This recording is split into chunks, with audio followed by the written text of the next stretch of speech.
అందరికీ నమస్కారం. డిసెంబర్ 3 ఆదివారం నాడు తెలంగాణతో పాటు మరో 4 రాష్ట్రాల్లో అసెంబ్లీ ఎన్నికల రిజల్ట్ రాబోతుంది. ఈ ఎన్నికలన్నీ ఈవీఎం ద్వారా నిర్వహించడం జరిగింది. సాధారణంగా కౌంటింగ్ ప్రాసెస్ ఏంది, కౌంటింగ్ ఎన్ని గంటలకు స్టార్ట్ అవుతుంది, మరి ఏ విధంగా కౌంట్ చేయడం జరుగుతుంది, మరి ఇవన్నీ అంశాలు కూడా తెలుసుకుందాం. To understand law and procedure of the counting of votes ఈ వీడియోలో కొన్ని ముఖ్యమైన అంశాలు, మరి how to counting of postal ballots ఎట్లా కౌంట్ చేస్తారు, ఎన్ని గంటలకు స్టార్ట్ అవుతుంది, మన రూల్స్ ఏముంది. ఇప్పుడు section 64 counting of votes, counting under supervision and direction of the RO సూపర్విజన్లోనే ఈ ఎన్నికలు నిర్వహించడం జరుగుతుంది. ఇందులో ముఖ్యంగా ఎంతమంది ఉంటారు అనేది, మామూలుగా రౌండ్ టేబుల్స్ ఏ విధంగా ఉంటాయి అది కూడా మీకు నెక్స్ట్ చూపిస్తాను. కంటెస్టింగ్ క్యాండిడేటు ఖచ్చితంగా అందులో పార్టిసిపేట్ కావచ్చు. ఎలక్షన్ ఏజెంట్ ఉంటాడు, కౌంటింగ్ ఏజెంట్స్ ఉంటారు, సూపర్వైజర్, మైక్రో అబ్జర్వర్ ఉంటాడు. మరి they have right to be present. మామూలుగా అందరికీ కూడా అందులోకి అలో ఉండదు. RO to report result to ECI to appropriate authority అంటే secretary state, legislative, parliament who shall get it published in official gazette immediately. మామూలుగా major legal provision relate to మరి counting and election return. ఇందులో కూడా maintenance of secrecy of voting మామూలుగా applicable to office, clerk, agent, person performing duty in connection to election. అంటే ఇక్కడ secrecy maintain చేయాలి, ఎవరి cell phone అనుమతి ఉండదు.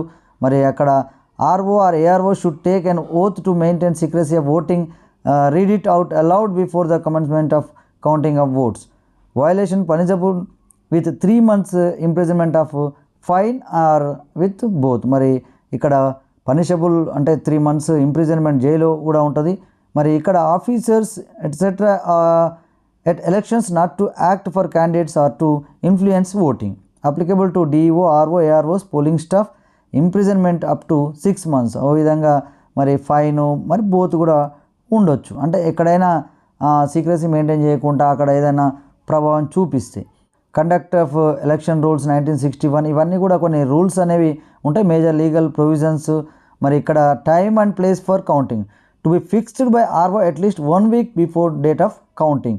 మరి notice to given to in writing to each candidate is election agent. అంటే ఏజెంట్కి కానీ తర్వాత కంటెస్టింగ్ క్యాండిడేట్స్ కానీ ముందుగానే మనకు వారం రోజుల ముందే మన ఈ ఆర్ఓ వాళ్ళకి ఇన్ఫామ్ ఖచ్చితంగా చేయాలి. Appointment of counting agents. మరి ఇక్కడ కౌంటింగ్ ఏజెంట్స్ అంటే అభ్యర్థులు మరి ఎవరైతే కంటెస్టింగ్ క్యాండిడేట్స్ ఉంటారో వాళ్ళు కౌంటింగ్ ఏజెంట్స్ని కూడా నియమించుకోవచ్చు. మరి వాళ్ళకి కూడా ఫామ్స్ కూడా ఉంటాయి, అలాగే వాళ్ళకి మాత్రమే అనుమతి ఉంటుంది. మేజర్ లీగల్ ప్రొవిజన్స్ ఇవన్నీ కూడా ఇంకా రూల్స్ చాలా ఉన్నాయి. Admission to the place of counting. మరి nobody else except RO, ARO, counting staff, candidates, their election agents and counting agents, public servants on duty, persons authorized by ECI. మరి election commission of India వాళ్ళు authorise చేసిన persons మాత్రమే అందులో participate కావడానికి అవకాశం ఉంటుంది. Whosoever misconducts himself or fail to obey lawful direction of RO shall be removed from counting hall. మరి RO సూచనలు పాటించకపోతే మరి కౌంటింగ్ హాల్ నుంచి బయటికి పంపిస్తారు. అలాగే secrecy of voting, RO to read out provision of section 128 aloud before commencement of counting. అక్కడ rules కూడా మరి ఆర్ఓ చెప్తాడు, ఆ రూల్స్ ఖచ్చితంగా పాటించాలి. మామూలుగా రూల్ 55C అనేది ఏంది, రూల్ 56C యాక్చువల్ కౌంటింగ్, మరి యాక్చువల్ కౌంటింగ్ ఎట్లా ఉంటుంది, press the result button and see the display of votes count. ఖచ్చితంగా మరి కంట్రోల్ యూనిట్ ఓపెన్ చేసిన తర్వాత ఇక్కడ రిజల్ట్ బటన్ నొక్కుతాడు. అలాగే note down the same in part 2 of form 17C counting supervisor to sign on it along with willing candidate counting agent. అలాగే 17C అనేది important form. మరి అది దాంట్లో ఉన్న అంటే డీటెయిల్స్ ఉంటాయి. మరి ఈవీఎం మిషన్లో ఏమేమి ఉన్నాయి, అక్కడ ఎలక్షన్ ఎలా జరిగింది, దానికి సంబంధించిన ఏజెంట్లు సంతకాలతో కూడిన మరి ఫామ్ 17C, అలాగే ప్రిసైడింగ్ ఆఫీసర్ రాసిచ్చిన 17C ప్రకారంగా అక్కడ కౌంటింగ్లో మరి ఈవీఎంలో మిషన్స్లో ఉన్నాయా అనేది కూడా చెక్ చేస్తారు. Corresponding entries to be made in form 20. అలాగే ఈవీఎంస్ ఆఫ్టర్ కౌంటింగ్ ఏం చేస్తారు. అలాగే నెక్స్ట్ రూల్ 60 అంటే ప్రొవైడ్స్ ఫర్ కంటిన్యూస్ కౌంటింగ్, అలాగే provides for recommencement of counting after press poll. ఇవన్నీ కూడా రూల్స్ అయితే ఉన్నాయి. Counting place should be decided in consultation with police authorities at least 1 week before the date of poll. మామూలుగా counting కూడా ఎక్కడ చేయాలనేది ఒక వారం రోజుల ముందుగానే డిసైడ్ చేయడం జరుగుతుంది. అక్కడ పోలీసుల భద్రత ఎక్కడ ఉంటుంది, తర్వాత అక్కడ సౌకర్యాలను బట్టి చేయడం జరుగుతుంది. ఉదాహరణకు భువనగిరి కాన్స్టిట్యున్సీలో అరోరా కాలేజీను తీసుకోవడం జరిగింది. అక్కడ అంటే 18 రౌండ్స్ 18 టేబుల్స్ అక్కడ అరేంజ్ చేయడం జరిగింది. అలాగే ఆలేరు అయితే 22 టేబుల్స్. ఈ విధంగా అంటే రౌండ్స్ ఎంత అనేవి కూడా వాళ్ళు ముందే డిసైడ్ చేస్తుంటారు. ఈ విధంగా దీనికి సంబంధించి each constituency should be counted in a separate hall. ఖచ్చితంగా ఏ కాన్స్టిట్యున్సీకి ఆ కాన్స్టిట్యున్సీ సపరేట్ హాల్ ఉంటుంది. In simultaneous poll to Lok Sabha ఇట్లా అయినప్పుడు వాళ్ళకు కూడా half of the tables in one side for Lok Sabha and half of the table అంటే ఒక సైడు లోక్సభ ఉంటే ఒక సైడు మరి అసెంబ్లీకి సంబంధించి కూడా ఉంటుంది. అలాగే సెలక్షన్ ఆఫ్ కౌంటింగ్ సెంటర్, మరి RO need to forward to proposal అంటే కౌంటింగ్ సెంటర్ ఎలా ఉండాలి. అలాగే counting of votes for entire assembly constituency to be preferably done at one place. అలాగే if more than 2 halls or places are required, election commission of India return prior approval is required. అంటే ఒక hall కంటే మరి 2 హాళ్ళు కూడా అవసరం అయితే అప్పుడు ఖచ్చితంగా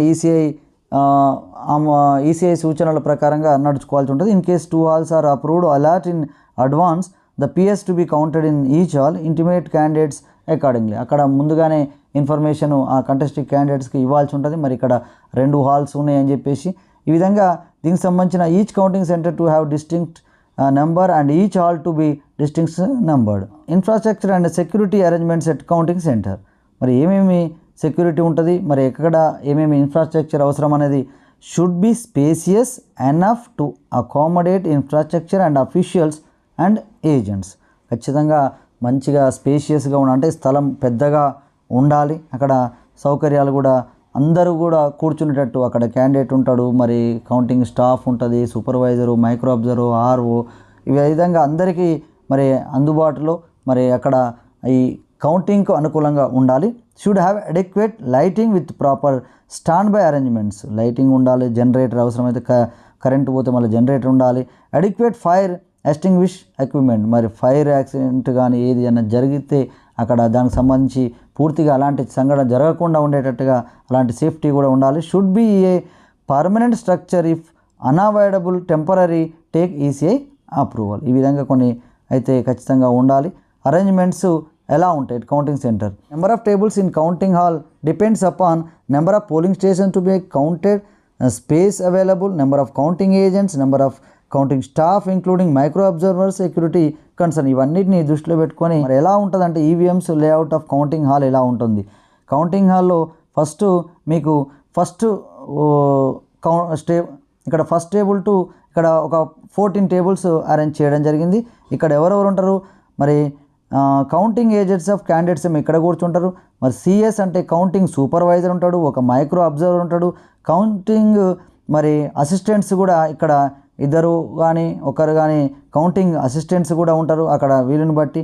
తర్వాత ఆర్ఓ, మరి అలాగే క్యాండిడేట్ కూడా ఇక్కడ క్యాండిడేట్ ఉంటాడు, ఆర్ఓ ఇక్కడ కిందికి ఆర్ఓ ఉంటాడు. ఈ విధంగా క్లర్క్స్ టు అసిస్టెంట్, మరి ఈ విధంగా సీటింగ్ అరేంజ్మెంట్ అంటే మామూలుగా టేబుల్స్ అరేంజ్మెంట్స్, తర్వాత స్టాఫ్ ఒక్కొక్క టేబుల్కు మినిమం ఒక 4 మెంబర్స్ ఉండే అవకాశం ఉంటుంది. కౌంటింగ్ సూపర్వైజరు, అలాగే కౌంటింగ్ అసిస్టెంట్స్, మైక్రో అబ్జర్వరు ప్రతి టేబుల్కు మరి ఉండడం జరుగుతుంది. అలాగే క్యాండిడేట్ కూడా ఇక్కడ ఉంటాడు, ఆర్ఓ కూడా మరి ఆ రూమ్లో ఉండడానికి అవకాశం ఉంది. అలాగే ఇక్కడ ఒక బ్లాక్ బోర్డు కానీ లేకపోతే గ్రీన్ బోర్డు కానీ వైట్ బోర్డు కానీ ఏదైనా ఇక్కడ ఉండడం జరుగుతుంది.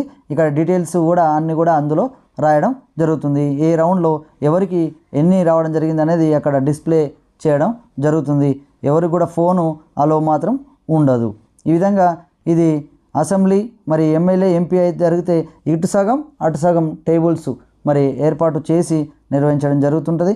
ఇవన్నీ కూడా forms, arrangements at counting centre for your self, మరి ఇన్ఫ్రాస్ట్రక్చర్ అట్ కౌంటింగ్ సెంటర్, ఇవన్నీ కూడా మరి ఏవేవి అవసరం అనేది కూడా ఉన్నది. సెక్యూరిటీ అరేంజ్మెంట్స్ కూడా చాలా స్ట్రిక్ట్గా 3 అంచెల భద్రత ఉండడం జరుగుతుంది. ఈ ఖచ్చితంగా సెక్యూరిటీ అనేది చాలా చాలా ఇంపార్టెంట్. మరి first of all smooth flow of EVMs from strong room to counting hall and vice versa has to be ensured. 100 metre perimeter around a counting premise, అంటే ఎవరిని కూడా ఒక 100 మీటర్ దూరంలో మరి ఎవరిని రానివ్వరు. అలాగే మరి ఎవరెవరిని రాణిస్తారు, persons allowed into counting hall, counting supervisors and assistants. ఖచ్చితంగా ఓన్లీ కౌంటింగ్ సూపర్వైజర్స్ అండ్ అసిస్టెంట్స్ని, next persons authorised by ECI అంటే ఎలక్షన్ కమిషన్ ఆఫ్ ఇండియా, మరి ఎవరినైతే నియమించిందో వాళ్ళు, public servants on duty in connection with election, candidates, their election agents and counting agents, everybody inside the counting hall shall have to display his identity card on his or her person. Identity card ఉన్నవాళ్ళు, తర్వాత candidate, మరి ఆ candidate నియమించిన agents మాత్రమే అందులోకి అలో ఉంటుంది. మరి not allowed, మరి ఎవరెవరిని కౌంటింగ్ హాల్లోకి అలౌ చేయరు అంటే పోలీస్ పర్సనల్ కానీ, whether in uniform or plain cloth, not allowed, must remain outside and can enter only when called by RO to come to control. RO నియమించిన వాళ్ళు, RO ఏదైనా సందర్భం వచ్చి అవసరం ఉండి పిలిస్తే తప్ప కానీ మరి పోలీస్ పర్సనల్ కానీ, మినిస్టర్స్ కానీ, state ministers, deputy ministers of union and state, unless they are candidates కానీ పరిస్థితుల్లో వాళ్ళు మినిస్టర్ కానీ ఎవరు కానీ లోపలికి రానియరు. The above cannot be appointed as election or counting or polling agents of candidates as they require security. Counting agents cannot enter unless she or he has submitted second copy of appointment letter after completing and signing declaration. ఈ విధంగా ఎవరిని కూడా లోపలికైతే రానియరు. Agents of candidates of recognised national parties, మరి ఏ విధంగా వాళ్ళను ప్రాధాన్యత క్రమంలో కూర్చోబెడతారంటే నేషనల్ పార్టీసు, అలాగే నెక్స్ట్ రికగ్నైజ్డ్ స్టేట్ పార్టీసు, అలాగే next recognised state parties or other state permitted to use reserve symbol, agents of candidates of registered of unrecognised parties and లాస్ట్కు ఇండిపెండెంట్ క్యాండిడేట్స్ను. అలాగే discipline, decorum in counting hall, మరి counting హాల్లో చాలా discipline and డీసెంట్గా maintain చేయాల్సి ఉంటుంది. అక్కడ agents to keep seated at allotted table, ఎవరికి ఎక్కడ ఏ సీట్లో అలాట్ చేసారో అక్కడే వాళ్ళు కూర్చోవాల్సి ఉంటుంది. No one is allowed to carry mobile phones except RO or observer, మాత్రమే వీళ్ళ దగ్గర మొబైల్ ఫోన్స్ ఉంటుంది. మరి agent should not be allowed to move about hall, అవి అంటే ఈ విధంగా కొన్ని రూల్స్ అయితే ఉంటాయి. అక్కడ మీ ఇష్టం ఉన్నట్టు తిరగడం కానీ అలా చేయకుండా, ఎక్కడైతే ఆర్ఓ సీట్ అలాట్ చేసిండో మరి ఏజెంట్ ఎక్కడ కూర్చోవాలి, క్యాండిడేట్ ఎక్కడ కూర్చోవాలి, సూపర్వైజర్ ఎక్కడ కూర్చోవాలో, ఎక్కడ ఏ విధంగా మరి కౌంటింగ్ అసిస్టెంట్స్ ఎక్కడ ఉండాలనో ఆ అలాట్ చేసిన దాని ప్రకారమే ఉండాలి. No one can enter or leave all without RO permission లేకుండా సొంతంగా లోపలికి రావడం కానీ, మరి లేకపోతే ఇక్కడ నుంచి బయటికి వెళ్ళేటప్పుడు కూడా ఖచ్చితంగా మరి ఆర్ఓ పర్మిషన్ కావాల్సిందే. RO can send any one out of hall if they disobey RO orders మరి పాటించకపోతే ఖచ్చితంగా బయటికి పంపిస్తాడు. Counting staff is appointed by the RO concerned. ఈ విధంగా ఫర్ ఈచ్ టేబుల్ ఎవరెవరు ఉంటారు అనేది కూడా మరి మైక్రో అబ్జర్వర్ ఇవన్నీ కూడా ఇంతకుముందే మనం చెప్పడం జరిగింది. ఈ విధంగా కౌంటింగ్ హాల్లో ఉండడం జరుగుతుంది. తర్వాత ఇవన్నీ కూడా ఫామ్స్, మరి యాక్చువల్ కౌంటింగ్ ప్రాసెస్ మరి ఎలా జరుగుతుంది? Under rule 54A postal ballot papers are to be counted first, so on in cases first round shall be, అంటే ఫస్ట్ పోస్టల్ బ్యాలెట్ లెక్కిస్తారు. పోస్టల్ బ్యాలెట్ ఒక హాఫ్ అన్ అవర్ మాత్రం ముందుగా 8 to 8:30 వరకు మరి పోస్టల్ బ్యాలెట్ లెక్కించడం జరుగుతుంది. ఒకవేళ పోస్టల్ బ్యాలెట్స్ చాలా ఎక్కువ ఉండి పోస్టల్ బ్యాలెట్స్ ఇంకా కౌంటింగ్ పూర్తి కాకపోయినా కానీ మనం EVM counting at the same time 8:30కి స్టార్ట్ చేస్తారు. ఇది సైమల్టేనియస్గా ఈ పోస్టల్ బ్యాలెట్ లెక్కింపు కూడా అది జరుగుతూనే ఉంటుంది. ఆ విధంగా మామూలుగా ఇవన్నీ కూడా జరుగుతుంటుంది. తర్వాత దీని ప్రాసెస్లో ఎక్కడ కూడా వాళ్ళు అంటే ఒక రూల్స్ ప్రకారంగానే వాళ్ళు వెళ్తుంటారు. Postal ballot paper rejected if, ఒకవేళ రిజెక్ట్ అయితే ఏంది, ఇవన్నీ కూడా కొన్ని రూల్స్ అయితే ఉన్నాయి. సరే, ఇవి చాలా అంశాలు కూడా ఉన్నాయి. మరి దీనికి సంబంధించి స్విచ్ ఆన్ అంటే వాళ్ళు ఎలా చేస్తారు, స్విచ్ ఆన్ కంట్రోల్ యూనిట్, ఈ విధంగా press total button and check whether total vote shown on display panel are matching with part 1 of form 17C. అయితే ఇక్కడ ఈవీఎం మిషన్ ఓపెన్ చేసిన తర్వాత మరి 17C అనే ఫామ్ ఉంటుంది. అక్కడ ఏజెంట్స్ కానీ తర్వాత ప్రిసైడింగ్ ఆఫీసర్ ఇచ్చిన ఈ 17Cలో ఉన్న ఓట్ల ప్రకారంగా ఆ ఈవీఎం మిషన్లో ఉన్నాయా లేవా అని చెక్ చేస్తారు. ఈ విధంగా చెక్ చేసి అక్కడ ఫైనల్ చూసుకున్న తర్వాత ఈచ్ క్యాండిడేట్కి ఎన్ని ఓట్లు రావడం జరిగింది అవన్నీ కూడా ఆ రిజల్ట్ బటన్ నొక్కడం జరుగుతుంది. ఆ రిజల్ట్ బటన్లో వచ్చిన దాని ప్రకారంగా అక్కడ డిస్ప్లేలో ఆడ బ్లాక్ బోర్డ్ కానీ అక్కడ పూర్తిగా ఫైనల్గా మనకు రాసి పెడతారు. దాన్ని బట్టి రౌండ్ 1లో ఎవరెవరికి ఏ అభ్యర్థికి అందులో ఎంతమంది కంటెస్టెంట్స్ ఉన్నారో ఎవరెవరికి ఎన్ని ఓట్లు వచ్చాయో కూడా రౌండ్ వైజ్ స్టేట్మెంట్ ప్రొఫార్మా ఈ విధంగా ఉంటుంది. నేమ్ ఆఫ్ ద క్యాండిడేట్, ఎన్ని రౌండ్లు అయితే అన్ని రౌండ్లు, ఆ విధంగా ఫస్ట్ రౌండ్లో ఎన్ని ఓట్లు వచ్చాయి, ఈ విధంగా మళ్ళీ ఆర్ఓ ఇనిషియల్ కూడా ఉంటుంది. అప్పుడు మాత్రమే అది ఫైనల్గా అవుతుంది అన్నట్టు. అలాగే proforma for recording of votes by additional counting staff, మళ్ళీ అడిషనల్ కౌంటింగ్ స్టాఫ్ ఏమైనా అవసరం ఉంటే అక్కడ కూడా ఇవన్నీ జరుగుతుంటుంది.